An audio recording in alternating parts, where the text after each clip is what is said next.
um, who want to know. Rakeda will be streaming tonight with Drex, talk with a fetishist, and other things.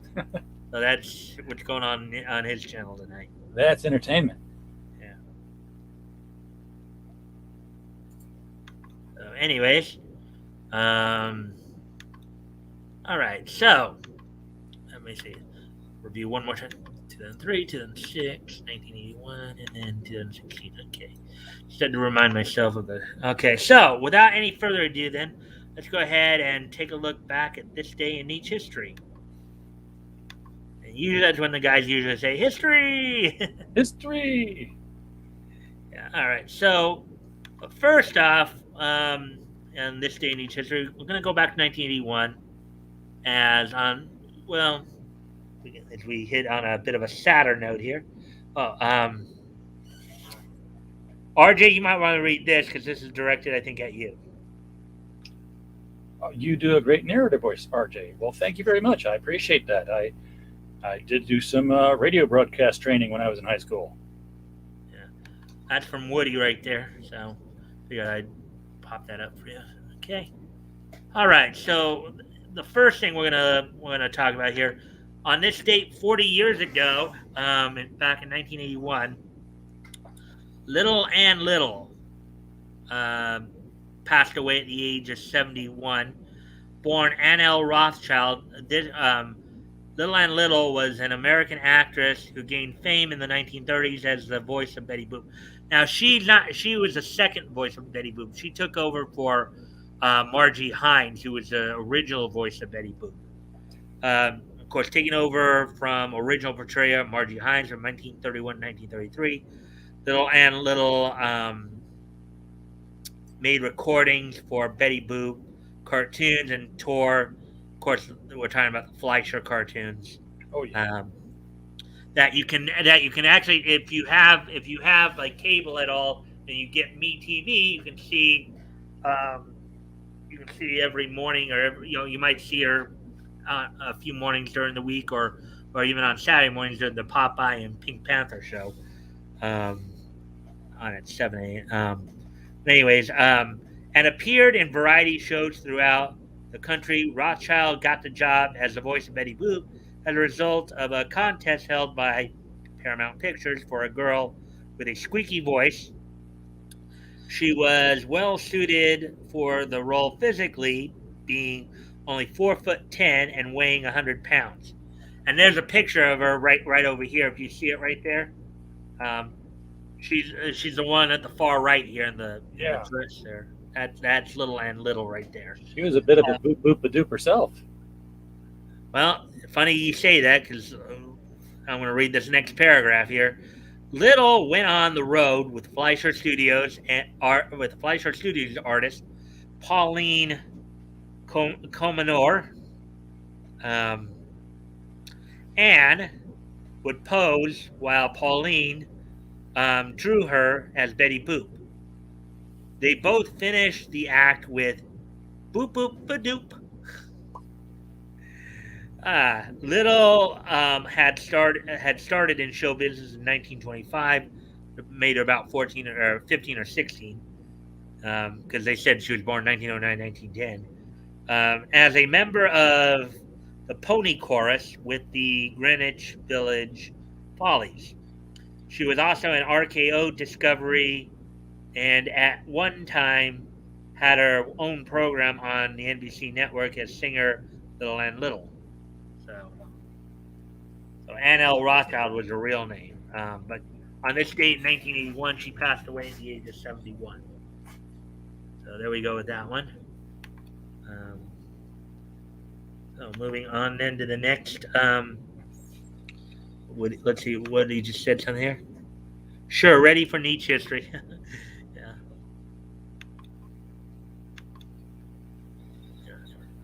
I hope that like Pops and Dory were able to catch some of this too. I mean, they seemed to they came in, said hi, and then took off. It seems. Anyways, let me see. All right, yeah, 2003 would be the. All right, so our next stop is going to be 2003 here. Um, so on this date, back in 2003, um, which was 18 years ago today, and I'll explain this out to you after the show. Why it's not a factor of five at this point, RJ. I'll explain that to you afterwards when we Okay. post game. Um, but you may already know this. So, um, Batman, on this date back in 2003, 18 years ago, Batman, the 620th issue of Batman went on sale. This is, of course, volume one of Batman, the same Batman that started back in 1940, I believe. This was the Broken City story arc, part one, written by Brian Azzarello, art done by Eduardo Riso. Clem Robins did the lettering, and Patricia Mulhill did the coloring. So on this date, 18 years ago, back in 2003, the 620th issue of Batman went on sale. Now I'll just double check that, but I believe that was the case. That this was the original Batman that started all the way back in 1940. Yeah, the Like long running run. Yeah, what was that, RJ? The long running run. Yeah, yeah. So anyway, on this day, 18 years ago today, the 620th issue of Batman went on sale on this date. It was, of course, $2.25 and 40 pages. So, unlike the 67 pages that we saw tonight from the older comics. Yeah. Moving on to the next piece of niche history then.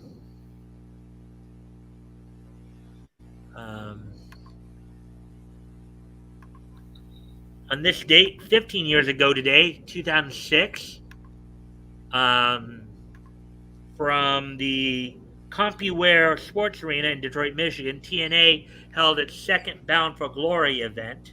Now, this is at a time when TNA had partnered with the National Wrestling Alliance back there in the mid to late 2000s.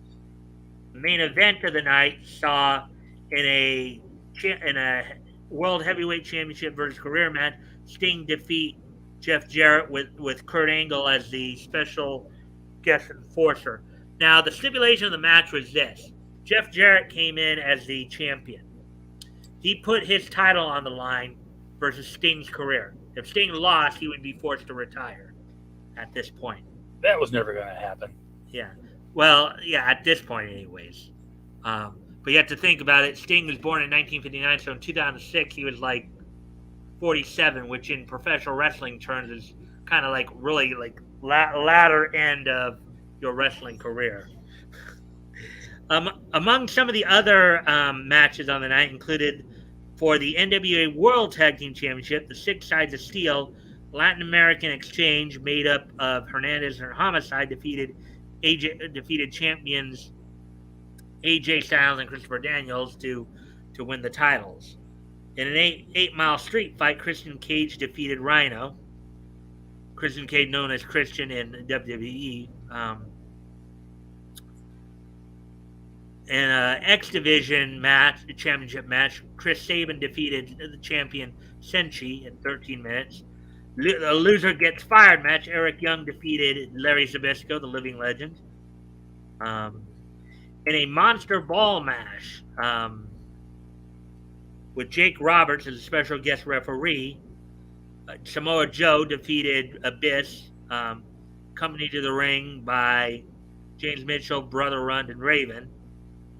In a four corners match, you saw Team 3D, Brother Ray, and Brother Devon. Most people know them as the Dudley Boys, but because of the fact WWE now owned the right to that name, they couldn't use that name anymore.